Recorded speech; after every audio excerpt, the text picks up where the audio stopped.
Puna police સ્ટેશનના ખૂનની કોશિશના છેલ્લા 6 માસથી નાસ્તા ફરતા વધુ 2 આરોપીઓને પકડી પાડતી પુણા પોલીસ મહેરબાન પોલીસ કમિશનર સાહેબ શ્રી સુરત શહેર તથા મહેરબાન ખાસ પોલીસ કમિશનર સાહેબ શ્રી સેક્ટર 1 તથા મહેરબાન નાયબ પોલીસ કમિશનર શ્રી ઝોન 1 સાહેબ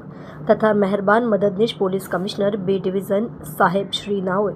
સુરત શહેરમાં નાસ્તા ફરતા આરોપી પકડવા તથા નાસ્તા ફરતા આરોપીઓ શોધી કાઢવા અંગે આપેલ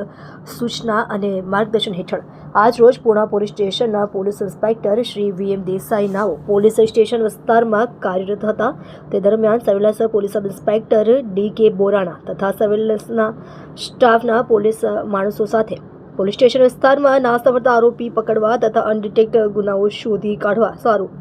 અલગ અલગ ટીમ બનાવી તપાસ દરમિયાન પુણા પોલીસ સ્ટેશન વિસ્તારના ખૂનની કોશિશમાં છેલ્લા 6 માસથી નાસ્તા ફરતા વધુ 2 આરોપીઓ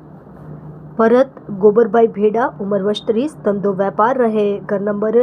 D1-701 નેચરવેલી એપાર્ટમેન્ટ સારોલી ગામ સુરત શહેર તથા ચિરાગ જશુભાઈ બવાડિયા ઉંમર વર્ષ 30 ધંધો વેપાર રહે ઘર નંબર 25 હરે કૃષ્ણ સોસાયટી પુણા ગામ તળાવ પાસે પુણા ગામ સુરત શહેર નાઓને પકડી પાડેલ છે।